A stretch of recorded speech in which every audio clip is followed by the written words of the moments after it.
All right, continuing on in this evening's Daf Yomi, we're continuing discussing all of the different ways we can mix things up and all of the amazing halachos. We call these like Shas halachos. These are concepts that are found throughout Shas, but all together here. So it's really kind of nice to be able to get it all. We're mixing things together. Here's the Mishnah. Eivari chatos nisarfu be'eivari ola. Now we've got limbs of a chatos get mixed together with limbs of an ola. Rabbi Eliezer, Rabbi Eliezer says, Yitain lemala. You put them on top of the base, you put it on the top of the mizbeach. Veroani as basar hachatos milmala kiluhem eitzim. And now you're going to say, well, why are you burning parts of the chatos? That part has to be eaten. And the answer is, well, we can get away with it because we can consider the parts that are being burnt that shouldn't be burnt as though they are simply wood, right? You have das to change this into wood, and therefore it's not going to be a violation of not eating it. The Chachamim disagree with him. The Chachamim say, to uber turason v'yitzil beis hasreifa. You cannot put it up on the mizbeach. You've got to let it rot, and then you have to take it out to be burnt after that, right? You're not gonna intentionally put something on the mizbeach that doesn't belong there. Okay, so that's our machlokas. Says the Gemara, my time the Rabbi Eliezer. So why is Rabbi Eliezer seem to say that you can put it up there? Amar Kra, the pasuk says, "Vel hamizbeach lo ya'alu." You're not supposed to put these pieces of that don't belong on the mizbeach. These this seor and the dvash that we had talked about before. You're not supposed to put them onto the mizbeach. L'reach nichoach. You can't bring it up as it says you're not supposed to put these things up on the mizbeach as a pleasant offering. That means as a reach nichoach yatamale, you're not allowed to bring it up as a reach nichoach havaratamale l'shem eitzim. But if you have in mind that it's not going to be a korban, then you could put it up on the mizbeach. The Rabbanan say miat rachmana osam. So the Rabbanan say, well, no, because the pasuk says they cannot be placed. It says osam hudiya tamale. You're not allowed to put these things, the honey, the seor, and the dvash. You can't put up onto the mizbeach. Aval tamale l'shem eitzim. Those things you can't bring them up, but you can bring them up for the sake of wood. Aval midi achrini lo, but things otherwise that are like the meat of a korban, which isn't supposed to be there at all, right? Can't be up in the mizbeach, that are not included in this pasuk. There's no permitter to allow it to be brought for wood. So therefore the Chachamim are disagreeing in the interpretation of this pasuk, and they say you can't bring meat up on a mizbeach and consider it for wood. Only the seor and the dvash of that pasuk. Rabbi Eliezer, now what does Rabbi Eliezer do with the word osam? Osam hu deraboy lecha keves kamizbeach. He says the word osam comes to tell me that the ramp has the same halacha as the mizbeach, right? Just like you're not allowed to bring these things up on the mizbeach, so too you can't burn them on the ramp as well. The ramp is included. Aval midi achrini lo, but all those things, right? All the things that you are things that are supposed to, the other things like the meat that we said are not included in this pasuk, that other parts of that korban get burned. There's no prohibition against putting those onto the ramp. It's only on the mizbeach that it's a problem. For Rabbanan tarti shmamina, the Rabbanan say it's both of those things. You cannot only burn, you can't burn them l'shem eitzim. You can't also put it on the ramp. All of those things are true. So therefore, what comes out from this pasuk is our machlokas and our mishnah. Can you take meat that shouldn't otherwise be burnt, consider it to be wood, and then burn it?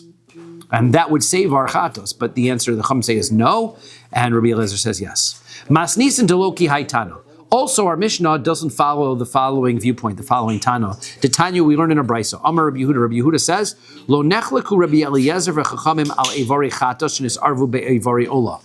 This Brisa says very clearly that Rabbi Eliezer and the chachamim don't argue when you mix up the limbs of an ola with the limbs of a chatas, even though our Mishnah says clearly they do, right? Sheyikrevu. Of course, according to this opinion, Rabbi Yehuda says you can bring those up. The question is berova v'nirva shelo yikrevu. And also, there's no dispute that an animal that has had relations with a person cannot be brought up. Alma nechleku, what was the point of their argument? Alevari ola tamima shenis arvu be'evari balas mum. What happens if I have the limbs of a regular valid ola and I mix those together with the limbs of an ola that has a blemish? That's where they had their argument. Rabbi Eliezer says, Yikrevu, you're allowed to bring it up, Viroa ani lamala kiluhin eitzim, and then those blemished pieces, which I shouldn't have brought up, I can say, those were just like wood. The Chachamim would disagree, and they say, Lo Yikrevu, you're not allowed to do that. Rabbi Eliezer, Maishna Rovea Nirva Delo Chazu. Why is it that we said that when it came to an animal that had a relation with a person, we said that that animal could not be burned, but when the animal has a blemish, you could. So what is it? It's because the animal that had a relation with the person could not be brought as a korban? Well, that's the case. Balas mumnami lo chazi. Also, the animal that has a blemish can't be brought. So that shouldn't make any difference. Amar Rav Huna says, Bedukin Shaba'ayin, you're right. A serious blemish also couldn't be brought up. We're talking about a very minor blemish. We're talking about a blemish where you've got some sort of a cataract in the eye. That kind of a blemish is almost imperceivable. And as a result, says Rabbi Eliezer, that's the one where we can be a little lenient and bring it on the Mizbeach. If you give an operation, it's a cataract? Yeah, but I don't think you give operations to animals for cataract so much, yeah. You ask a good question, which I often bothers me in Maseches Chulin, which is that we have animals that are trephos, which are animals that are injured so badly that they're going to die. Given that we have modern medicine, there are probably ways to heal and fix a lot of those things. Does that change the category or change things? And the answer is, it does not seem like it is, right? Halacha lemaisa is no. So therefore, I doubt we would consider a cataract in the eye of an animal. Let's say I could surgically remove it. Would that make it a mum over, a blemish that goes away? I'm going to suggest not, because it was always a blemish and we consider it to be that way.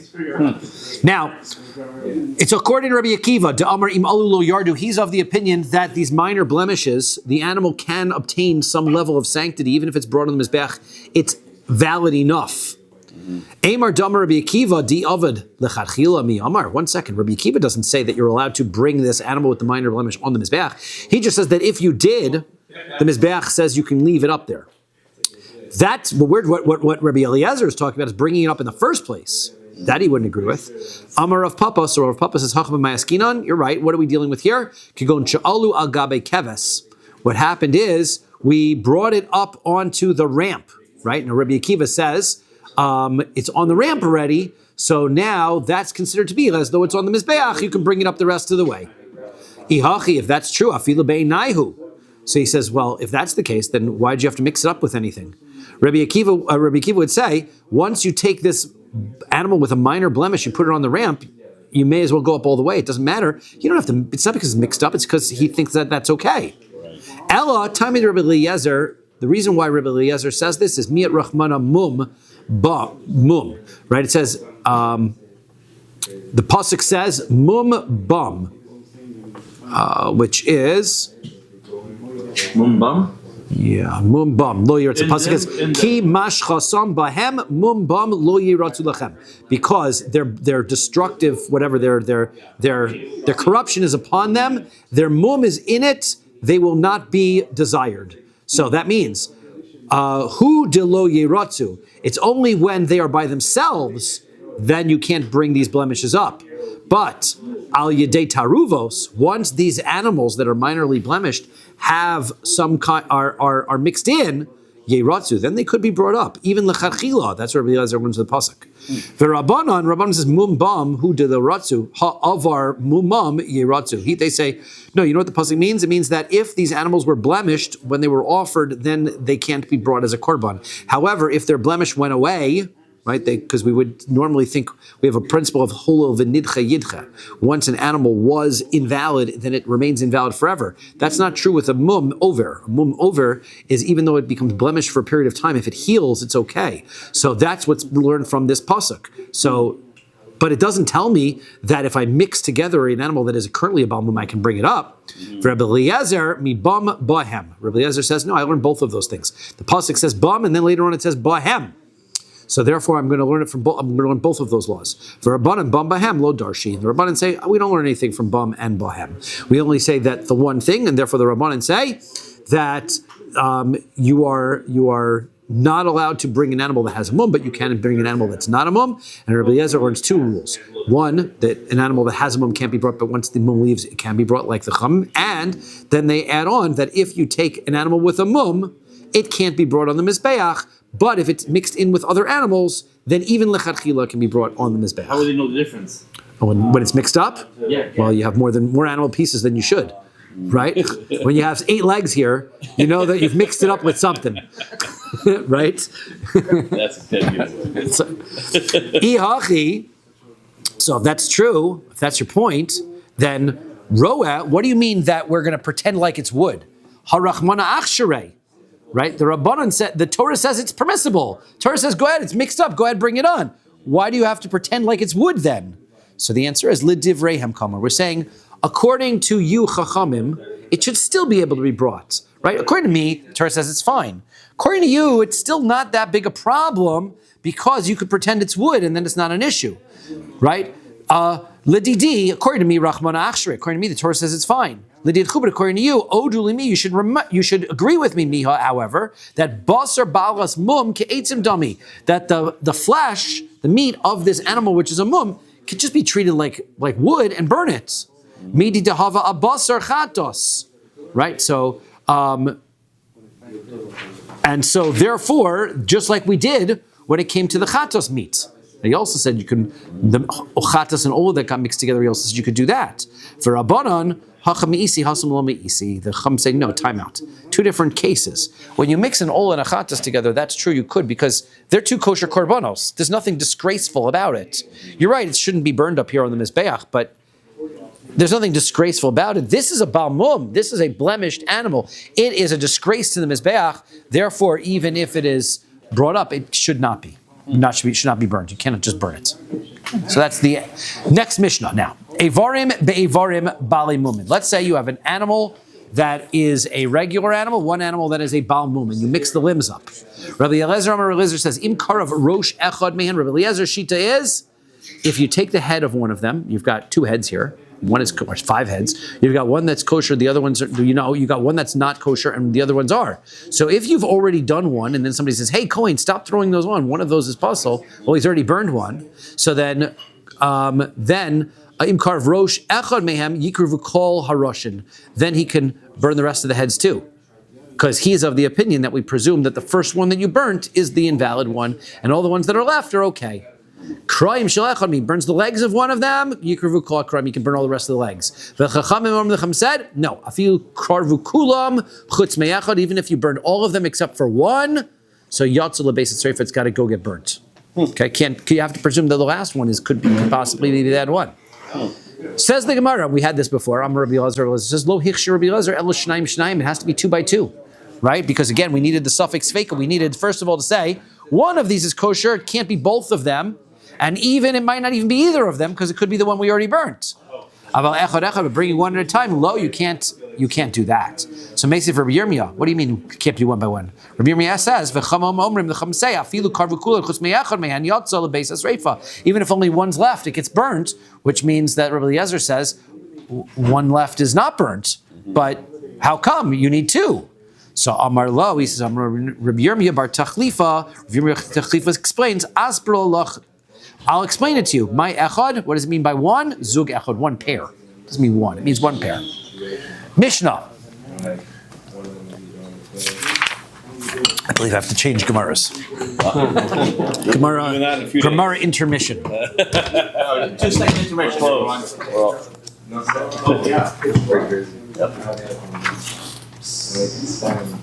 Gemara intermission. Another 2 minutes.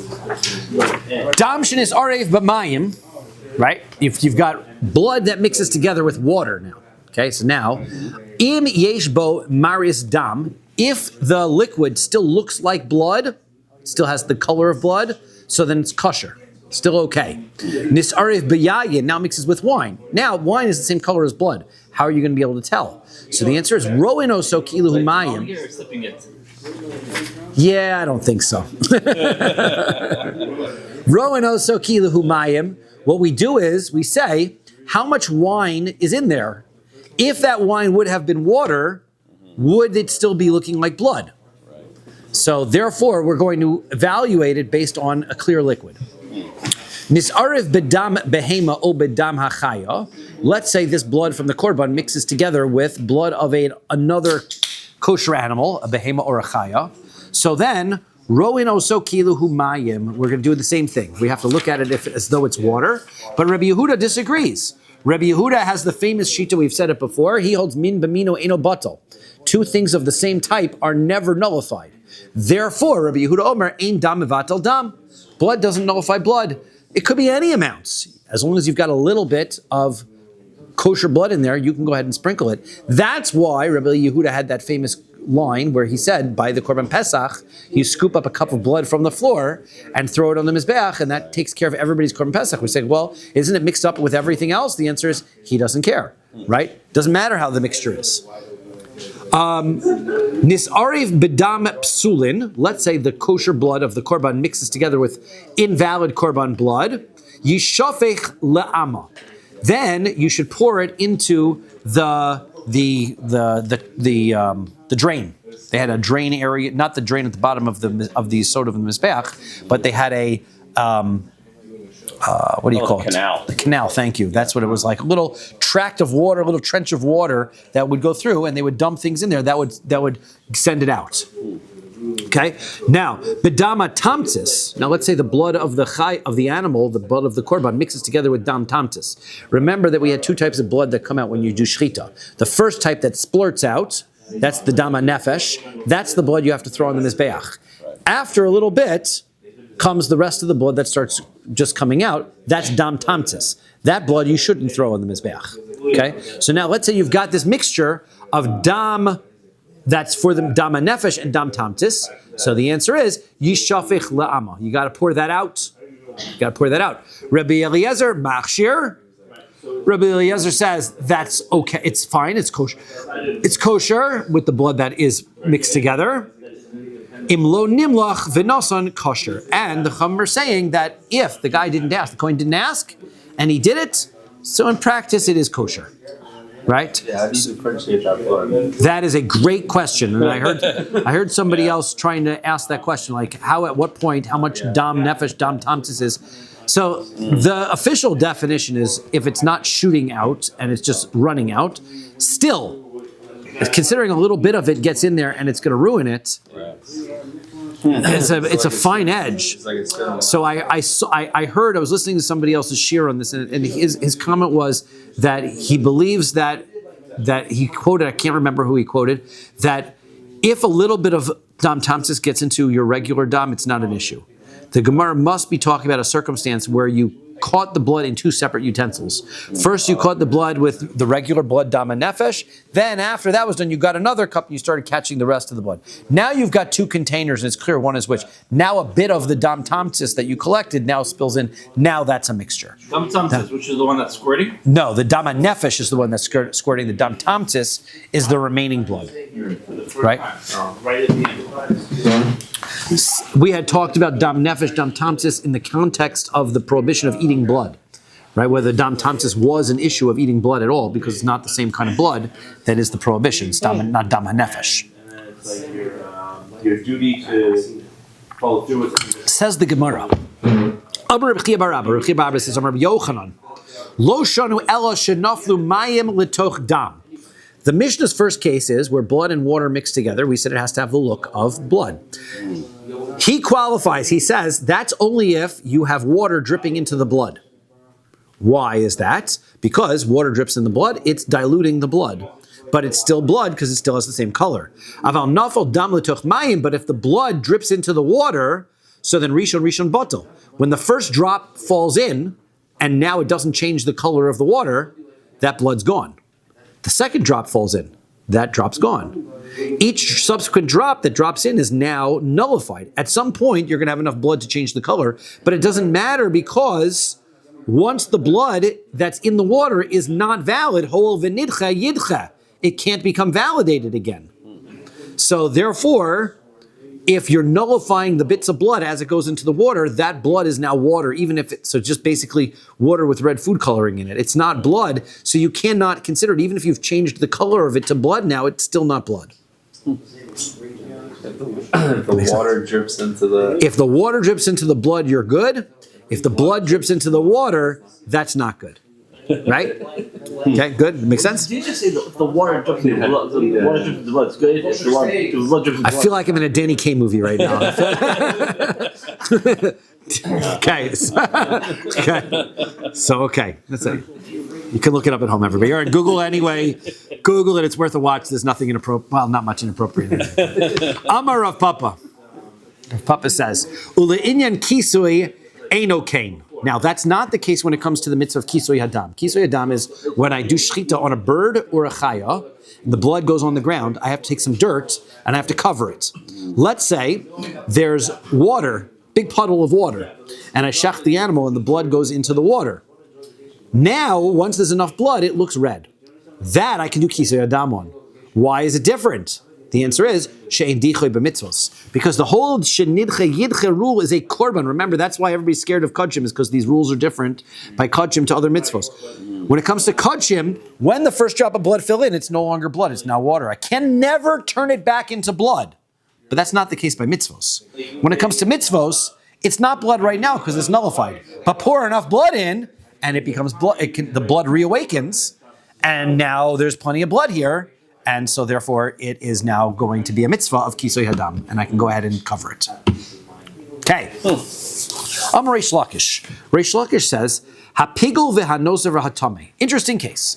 Somebody's got a kazayas of pigul, which was meat that was sacrificed with the intent that it'll be brought beyond its proper time, and meat that is, and then nosar, meat that is actually left over beyond its proper time. V'hatame, and meat which is tame. Okay. Sheblolon ze bazeh. He chews a kazayas of two of these at the same time. Right? He's got non-kosher, non-kosher meat. Right? And he's chewing them all at the same time. All of these are isurim. They're losases. If you do them, you can get malchus. Right? So v'achlon, and he eats them. Now he puts two kazesim in his mouth, two different isurim, and he eats them. Pater. You are exempt. How come? Because it's impossible that the two pieces were the exact same size. Therefore, one nullified the other one. Okay? And once one nullified the other one, let's say the person puts a piece of pigul in his mouth and a piece of nosar in his mouth. Which one nullified which one? Well, I don't know. But the thing is that in order for you to be chayav malchus, I had to warn you beforehand. Remember? Right? Maseches Malchus, I had to warn you. So I had to say, don't eat that, because if you eat that, you're going to be chayav malchus. Rashi goes one step further. Not only the Gemara says that you actually have to say which isser, you're going to be chayav malchus for the prohibition of pigul.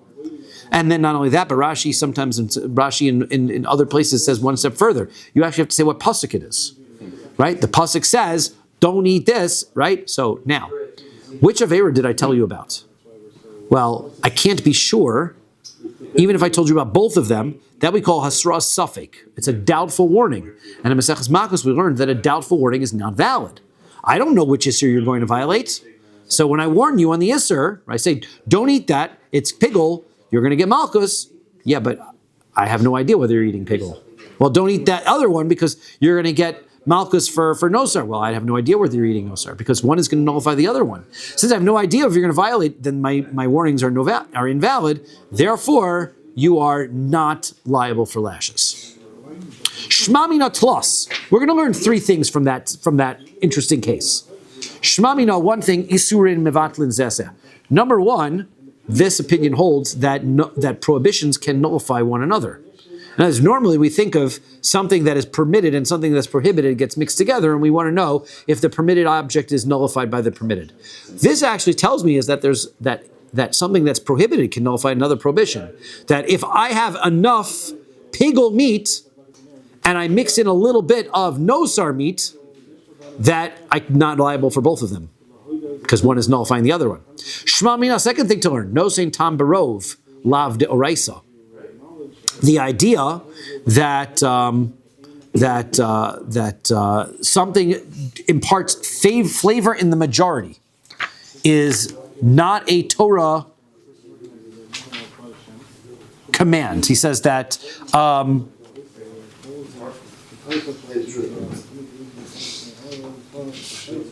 the rule the rule is like this: if I have a permitted item and then it becomes if I have a permitted item and it becomes nullified by a majority of something prohibited, the entire thing becomes prohibited. I have more prohibited item now because the whole mixture becomes prohibited. That, he says, that is not a Torah principle. Because if the Isser, what one Isser is giving flavor to the other one, so then why would it matter whether the pigul or the nosar is nullifying the other one, right? They're still giving flavor to each other. Hence, the pigul gives flavor to the nosar, and the nosar gives flavor to the pigul, which means you've got enough flavor mixed together, you've got more than a kazayas of each, and you should be liable, right? We don't say one nullification doesn't make the other one go away. It keeps them both. No, that's not a Torah principle. So therefore, that's number 2.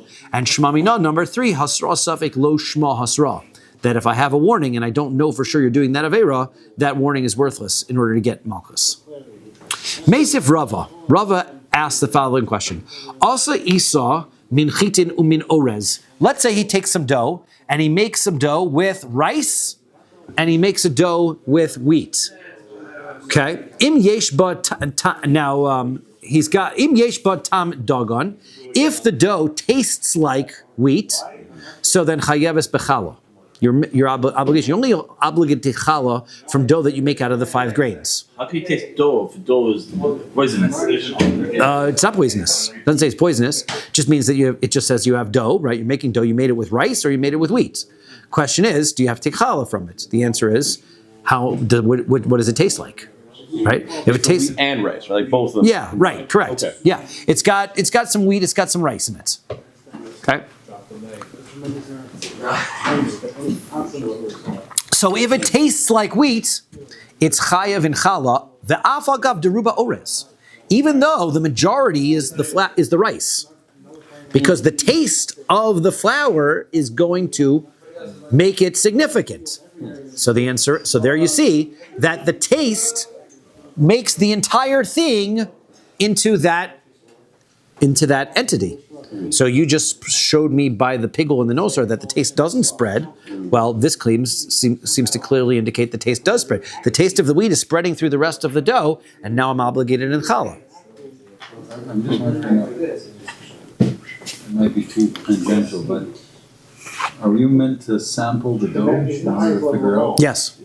And now in it's a great question. How do you sample non-kosher things and all that? This is challah, so it's not really going to be the end of the world, right? You could taste a piece of challah before the challah is taken. But when you have non-kosher things mixed with kosher things, and you're trying to figure out whether the taste is there or the taste is not there, you can't eat it, right? That would be Yehuda's suggestion is take less than a kazayas because then you're not going to be liable, right? But we also hold that we're not really supposed to eat anything even in a smaller than a kazayas amount. You can have a non-Jew, but only if you have a non-Jew who can do what's called mesiach lifi tumo, meaning he doesn't know why you're asking, right? And he has to be able to just say, oh, that he tastes and goes, yeah, that tastes a little like pork. That tastes like pork to me. Yeah, it's a little pork flavor, right? Then you didn't ask him, right? But if you're going to say, hey, are you tasting any milk? Here, taste this because I spilled some milk. I want to know if it's kosher. Taste that. So he's going to lie to you. So therefore, that you have to worry about, right? So you have to be able to trust him. So we usually say Mesiach Lifi Tumo. He has to be just having casual conversation and say something. He doesn't know that you're interested in that information. And the other way we do it is we just go by Batal B'Shishim. The number 60 is where we presume taste is 60-1 ratio. Okay. So now the answer is midrabanan. Really, this dough is not obligated in challah. It's just midrabanan. We say, why not take some extra challah off to give to the kohen, just so that you should. Even if you take out, let's say, like you had like a cup of water, you put blood into it, and then you poured like a whole bunch of water to get the blood out. like you diluted it. Yes. So even outside, if it tasted like blood. So remember, we're gonna discuss later on, and to clarify, some things go by vision, some things go by taste, right? When you have a prohibition that has to do with eating, so then it's gonna go by taste. When it's something that is a visual thing, like let's say the blood that you're going to sprinkle for a korban, you're not eating that blood, right? Then that is going to go by visual appearance. We're also going to talk about mikvos in a moment, and that's also going to go by visual, right? So, right, only when it comes to eating prohibitions do we worry about taste, right? It's the different circumstances, different nullifications. All of them, as we said, are rabbinic, right? So now, if that's true, ema seifa, then the end case. Adam yotze bo yedei chovaso bepesach. But a person can use this dough, I guess if you're Sephardi, that was mixture of dough made with rice, right? This dough is made with rice and wheat. On Pesach, you can use that as your main matzah. Now, the question is, if it's only matzah, it's only made with wheat, midirabanan, how are you being yotze matzah? It's not a piece of matzah. It's only rabbinically considered it. So rather, min b'she'eno mino b'taima. So he says, rather what we have to say is that min b'she'eno mino, when you have two things that are not the same type, like rice and flour, right? So then that is going to get nullified with taste. Okay? So therefore, this is, and that's mi de'oraisa, that's a Torah rule, because we have to say that about matzah here. Since the wheat flavor is not nullified, mi de'oraisa, the wheat's still there.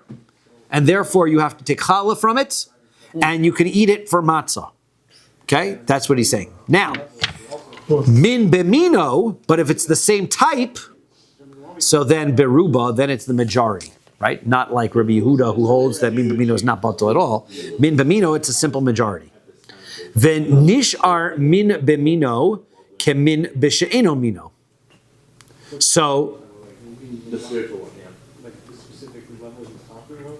No, just like being conscious of his sherm and like doing everything with intentionality.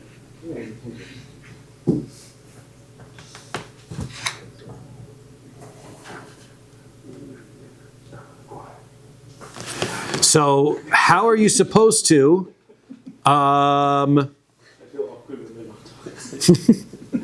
They can edit it out. It's okay. They can edit it out, right? If I don't know, if I have to read a Rashi, pause for a moment, right? So there's always a fast forward button. Somebody at home, they can figure this out, right? So, so he says, well, this is really the question that you guys were asking before. Rashi says, we'll read Rashi together. The last on the last white line of Rashi. Kevan dehecha de kaiminon ataima.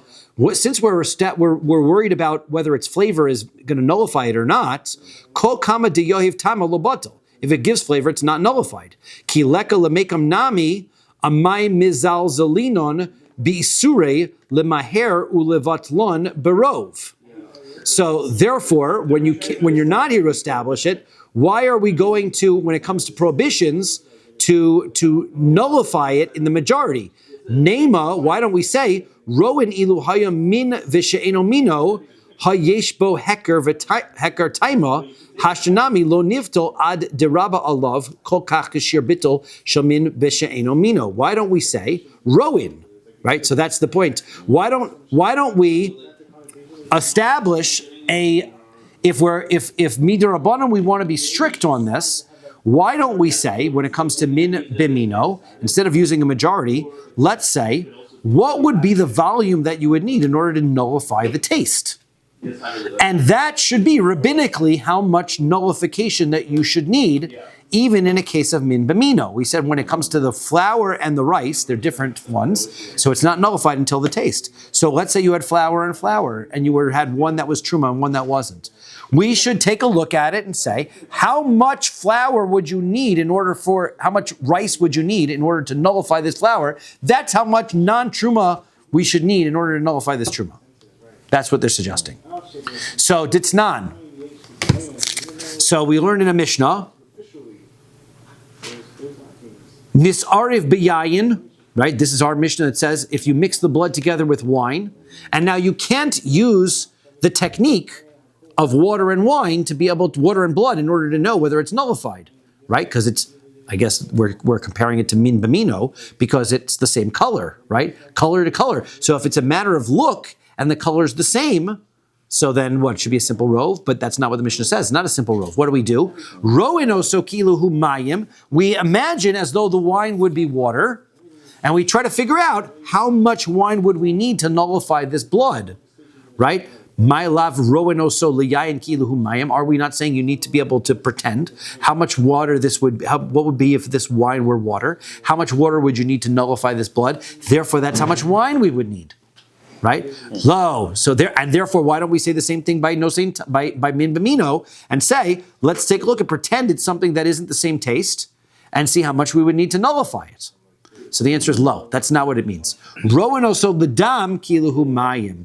What we're saying is no. The water, we have to say how much we have to visualize the blood like water. And therefore, it becomes nullified in the majority. We're saying is this wine, now that it mixes with the blood is like water, meaning it's nullified by the wine, and therefore you can't sprinkle it. Ihachi, if that's what the Mishnah means, bato mi ba'ile, then it shouldn't say that we look at the water as if we look at the blood as if it's water. It should just say it's nullified. The blood is nullified in the wine. That's the proper terminology. So that's not what it says. It doesn't say that it's. We're just saying we have to calculate some kind of measurement. That's not what you're saying. You're saying it should be nullified. And furthermore, Tanya, we learned in a brisa, Rabbi Yehuda Omer Ro'en oso kiluhu yayin edom, that Rabbi Yehuda has in a brisa. He learns a case where the mixture is with white wine or milk that is in a utensil that is tameh, and he's bringing it to the mikvah. Okay, so now, if it is filled with, it's filled with white wine or with milk, so that he dunks into the mikvah, it's not going to change the color of the mikvah because it's a very light colored liquid. However, so he says, we have to look at it as though it were red wine, right? And diha mar'ehu kosher. If the water is going to wash away the color, even if it was red wine, then the mikvah is kosher. V'im lav, but if it's not that significant of a nullification, then it's invalid. So therefore, you see that you are using this principle of ro'in. So the answer is Tanaihi. It's a machlokas. You're right. It's a machlokas. That if we're going to say ro'in or not, or whether we're just going to say it's batal. And it goes like this. Deli sheyesh bo yayin lavan o chalav. Let's say you have a pail. It has white wine in it, or it's got milk in it. Vehit bilo, and you dunk it in the mikvah. The utensil is tameh, and you dunk it in the mikvah. Holchin achar harov. First opinion is, it is min b'mino, same color, and we're going to go therefore it's go by the majority. If you got more water in the mikvah than you had wine in that utensil, it's kosher. It is kosher tefillah. Rabbi Yehuda disagrees. He says, Ro'en oso kiluhu yayin edom. He says, we've got to look at it as though it's red wine. It's got to be a significant amount of nullification. Im diha mar'ehu, if the water would be such a large amount of water that it would nullify that red wine, then kosher. V'im lav possible, and if not, it's possible. Okay. Is this talking about if you would just fill the vessel that you're... No, because you got to have a mikvah. Dipping? No, but that's what I'm saying, right?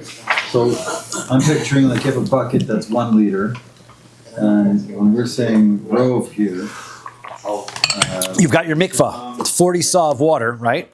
It's huge, right? This is your mikvah. And now you've got your one little pail here, right? Yeah. This is going to go in, I'm going to put it in here. This is probably going to get nullified, right? If it was red wine, even if it's full of red wine, it's going to get nullified. But if my utensil looks like this, well, if it's filled with white wine, it might get nullified. But it's still a majority in here. Because it's less than half of the size. Correct. So the Chachamim are going to say, this is the majority, so therefore this is nullified. Rabbi Yehuda says, no, we got to pretend this is red wine. Once we dunk that in, this is going to not be disappeared completely. It's going to change the color of this water. Therefore, it's not valid. That's their argument. I mean, the biggest thing I see. Okay, so, fine. Let's say, is like knowledge. It's machlokas tanaim. We just said it's an argument, and it goes like this. No, we just said that one. Urmini, here's our contradiction. Delishu mali rokin. Let's say I have a pail and it's filled with spit. Okay, and I'm trying to dunk it in the mikvah, but it's filled with spit. Who would want to go after that? Yeah, well, no comments. Modern mikvahs have their issues. Anyway, the reason why that's not going to be valid is because normally we have a principle that the water has to touch all the parts of the utensil. Spit is a viscous liquid, and therefore the water is not going to get to all the parts. It's going to be stuck. The spit is going to be stuck to it. And therefore, that's not going to be. You're not going to be dunking the utensil. So that's no good. So if you dunk it, ki'ilu lo tavo, it's like you didn't dunk it in the mikvah. It doesn't count. Meiraglayim. Now, if you've got urine in this utensil, right, you're definitely not going back. Yehuda's like, which mikvah is this? I'm not going back. Roen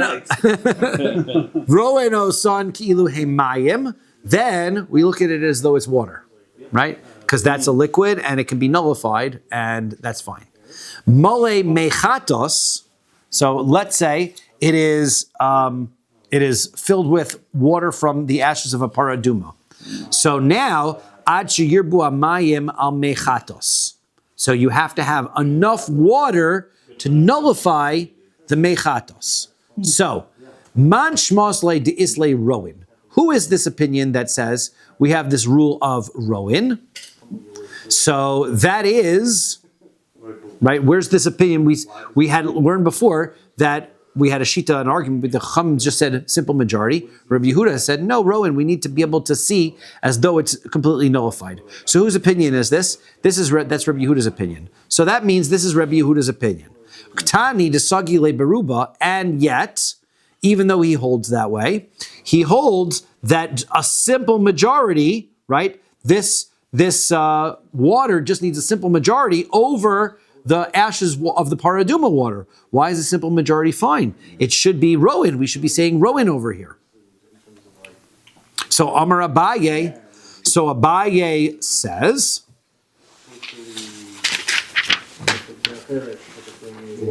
one second. It's not so complicated. Right, okay, so fine. So because we said, all right, so fine. So, Rabbi, so Amar Abaye, so Abaye answers, Lo kasha, hadide hadirabe. You're right, Rabbi Yehuda seems to be a contradiction. On the one hand, Rabbi Yehuda seems to say that when you have a majority of min bimino of the same type, so then we're going to say roin, and on the other hand, he says a simple majority. The answer is, one is his own opinion. When he says simple majority is enough, that's his own opinion. When he says that you need roin, that you have to look at it as though it's a different colored liquid, so that is derabe. That is his master's teaching. Detani learn in a brisa. Rabbi Yehuda says, Mishum Rabbi Gamliel, in the name of Rabbi Gamliel, who is his teacher, Ein dam mevatel dam. Blood does not get nullified by other blood. Ein rok mevatel rok. If you've got spit, can't be nullified by other spits. Vein meraglaim mevatel meraglaim. Urine cannot nullify other urine. Therefore, you need to be able to have this extra majority, this Rowan case, right? So that seems to be Rabbi Gamliel's opinion, not Rabbi Yehuda. That's what Abaye says. Tosfos says, in all of Shas, we see all over the place. Rabbi Yehuda is the one who holds min v'mino is not batel. Min v'mino is not batel. Now Abaye suddenly tells us that really that's not Rabbi Yehuda's sheet at all. It's his Rebbe. He says that's because we don't hold like Abaye. Abaye suggests that as a solution. We're not holding like that. Here comes Rava's answer for the same question.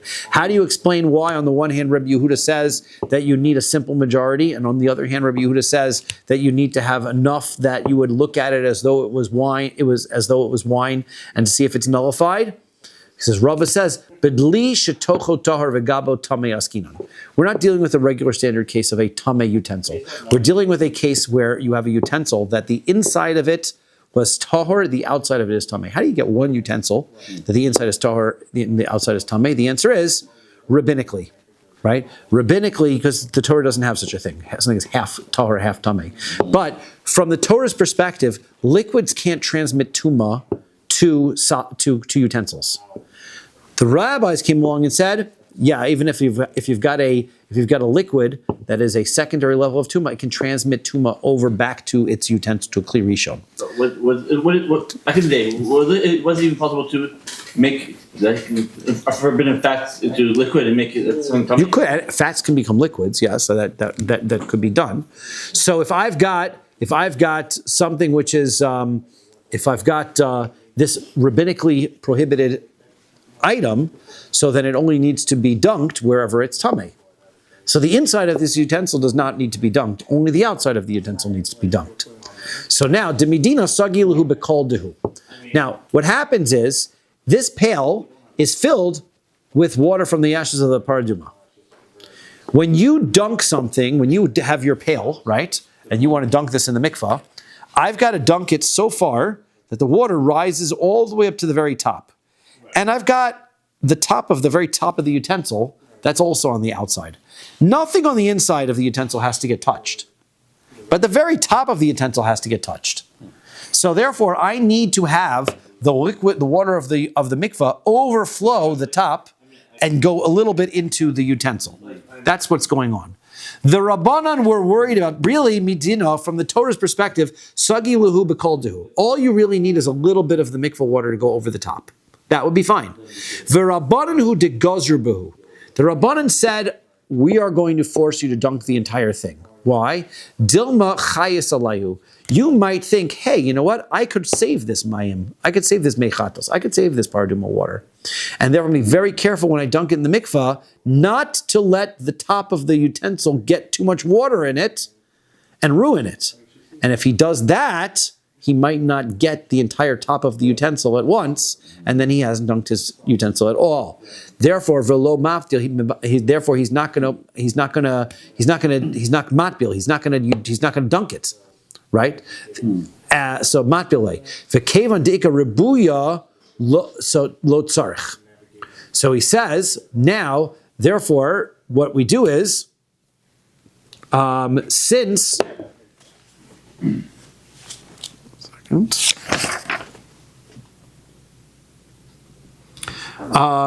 Now that he's got now that we're forcing him to get more water into the inner side of the utensil than the mechatos in order to get the inside, in order to get it tahor, now we don't have to worry about rowan anymore, right? We don't worry. The reason we don't have to worry about it. Why?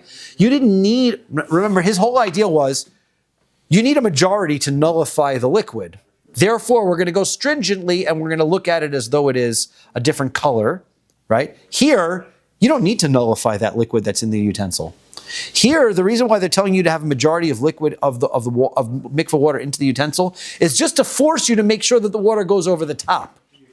Therefore, we don't say rowan in this case. We don't need that super majority of water to nullify the mechatos here. That's not necessary. Okay. So, Amar Rava says, Amar Rabbanan b'taima, ve'amar Rabbanan beruva, ve'amar Rabbanan bechazusa. This is the point that we were discussing before. Sometimes the halacha d'Rabbanan is going to be with the taste. You got to taste it. Sometimes it's the majority. Sometimes it's the look. When it comes to min b'she'eno mino, here's how it works. Min b'she'eno mino. If you've got two objects of different types, b'taima, then it's going to go by taste, right? I've got, like we had our case of the dough that had wheat in it and it had rice in it. You go by the taste. If you got enough taste of the flour in it still, then it's flour. Ve'amar Rabbanan bechazusa. I went back a line. Sorry. Beruba. Heicha deika chazusa. When the halacha is going to be when looking at it rather than eating it, then b'mara. Then it's going to be, sorry, skip one again. Let's start again. Min b'she'eno mino b'taima, min b'mino beruba, right? If it's the same type of item, then it's going to go by the rove. And heicha dika chazusa, if it's a matter of what it looks like the mikveh cases, then it's going to go by mara, what it looks like. Upliga de Rabbi Elazar. This is going to disagree with Rabbi Elazar. Says, Damar Rabbi Elazar. Rabbi Elazar says, Kishem she'in mitzvahs mevatlos zu as zu, kach ein isur mevatlin zu as zu. There's a rule. If you have two mitzvah items and you do the two of them simultaneously, eat the two of them simultaneously, they don't nullify each other. So too, two prohibited items don't nullify each other. Therefore, that which Reish Lakish said before, that if you pop a kazayas of pigul into your mouth together with a kazayas of nosar, and that kicked off this whole discussion about one prohibition was nullifying the other prohibition, that's not true. He says that I disagree with Reish Lakish on that point, that just as mitzvos don't nullify each other, so too averos don't nullify each other. So man shmas lo damrei mitzvos mevat l'susu. Where did you hear that mitzvos don't nullify each other? Maybe they do. So the answer, it's Hillel. It's a Hillel. Tanya, we're in a brisa. Amru alav al Hillel zaken. They used to say about Hillel the elder, shaya kurchan bebas achas ve'ochlan. He used to take the Pesach and the matzah and the maror, and he used to put them in a sandwich, and he used to eat them together. That's what he'll do in the Haggadah. That's what Hillel does, right? In the Haggadah. Here he is, right? This is right. So I love when you're like going, hey, that's where that's from, right? He used to mix them together and eat them, right? Why? Mishum shenamar matzos u'marorim yuchlu, right? You're supposed to eat them on matzos u'marorim yuchlu. Now, if bittel's an issue, how does he do that? If you put the matzah and you put the maror on them together, so then shouldn't the maror do a bittul on the matzah and you now don't have enough matzah, right? How does he get away with that? So the answer is, ein mitzvos mevat lo zuasu. They don't nullify it. As you get 4 pounds. So the question that we have is nowadays, why do we go through all the trouble of eating matzah first, then we eat maror first, and then we mix them together? Right. If we're right and they're not mevatel, why don't we just eat them all together? Right.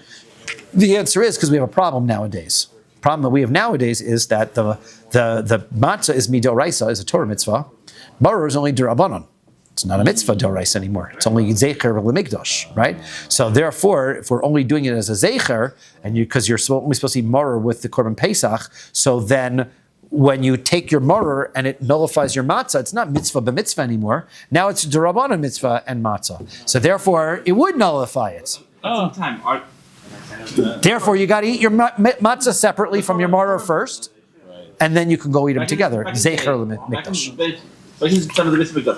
When you had the maror, yes, the korban pesach, were you allowed to eat outside the temple, or the maror? You could. Well, the problem is going to be according to Hillel. If you've made a sandwich, the answer is yes, you can, because the korban pesach is eaten in Yerushalayim. Can be eaten anywhere in Yerushalayim, like a shlum. It just can't be eaten. It doesn't have to be eaten in the base of It's not kodesh. It's not kodesh kodshim. Can I ask another question? It's about the mixing of tastes. Yes.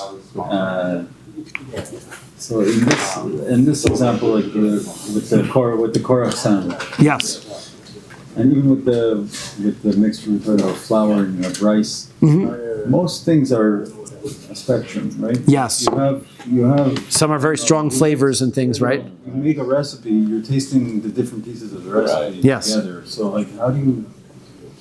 I don't know. It's a good question. And also, when you're dealing with these different items, have much stronger flavors than other items, right? As a chef. Right. Yeah. I mean, the obviously that's why they always say when it comes to spices and things, their nullification is harder because they have strong flavors. Right. That's why we use them. That's why we use them as spices, because small amounts of them change the flavor of the whole pot very, very much. But chances are that if I go home and I make my chicken soup and I put a potato in it, then I'm not going to taste it, and my wife's going to say, you did something different to the chicken soup this week. What happened? Right? She's probably not going to notice the difference, right? Yeah. So here with korach, though, right? Like you have. It's a lot. That's the point, right? So this would be a nullification of flavors. You have the matzah has its own thing, and the korach as well. But it does seem like what we're suggesting is that the the maror is able to nullify it in some sort of capacity. If you eat enough of it, you're probably right, because remember, then at some point it's not nullified. But if it nullifies even a bit of it, if you eat one kazayas of matzah and the maror nullifies a little bit of it, you have less than a kazayas of matzah. Mm-hmm. So you would have to not taste the matzah at all. You would have to not taste maror at all, right? You don't have to nullify the entire matzah. You just have to nullify a bit of the matzah so that you'd have not a kazayas of matzah. You're not tasting matzah because matzah has no flavor. It has a flavor. You know, Okay. So that is but that's interesting that's where that this gets brought in right here, right? It is 9:30, so let's stop here. Okay. And we will pick up Tomorrow night? tomorrow night. We're almost up to date. Tonight was 79, right? Tonight was 79. Yeah. And we're already And we are on 79B. Huh? We are on 79B. Which means we're doing well.